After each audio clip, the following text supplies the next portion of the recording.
నమస్కారం NS news కి స్వాగతం. నా పేరు ఉషా. ముందుగా ముఖ్యాంశాలు. కర్నూలు జిల్లా పత్తికొండ మండలం పుచ్చకాయల మాడ గ్రామ రైతు సేవా కేంద్రానికి 9 మెట్రిక్ యూరియా మరియు డిఏపి 13 మెట్రిక్ టన్నుల బస్తాలు రావడం జరిగిందని రైతు సేవా కేంద్రం అధికారి శివ తెలియజేశారు.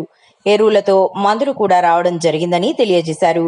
ఎరువులు కావాల్సిన గ్రామ రైతులు పొలం passbook, Aadhaar card, mobile phone తీసుకొని వచ్చి రిజిస్ట్రేషన్ చేసుకొని ఎరువుల బస్తాలు, మందులు, పంట మోతాదును బట్టి ఎరువులను ఇవ్వడం జరుగుతుందని కావలసిన రైతులు తీసుకోవాలని తెలియజేశారు.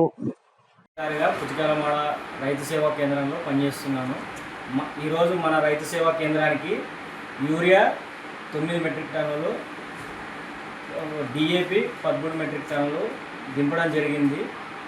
రైతులు తమ ఆధారు, మొబైల్ నెంబర్, ఓటీపీ తీసుకొని రైతుకి ఏ పంట వేస్తే ఎంత ఎలిజిబుల్ ఉన్నాయో అంత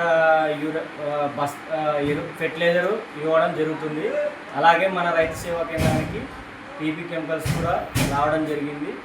దయచేసి ఎవరు ఇబ్బంది పడాల్సిన అవసరం లేదు. తగినన్ని మన గ్రామానికి తగినన్ని ఎరువులు రైతు సేవా కేంద్రంలో అవైలబుల్ ఉన్నాయని తెలియజేస్తున్నాం.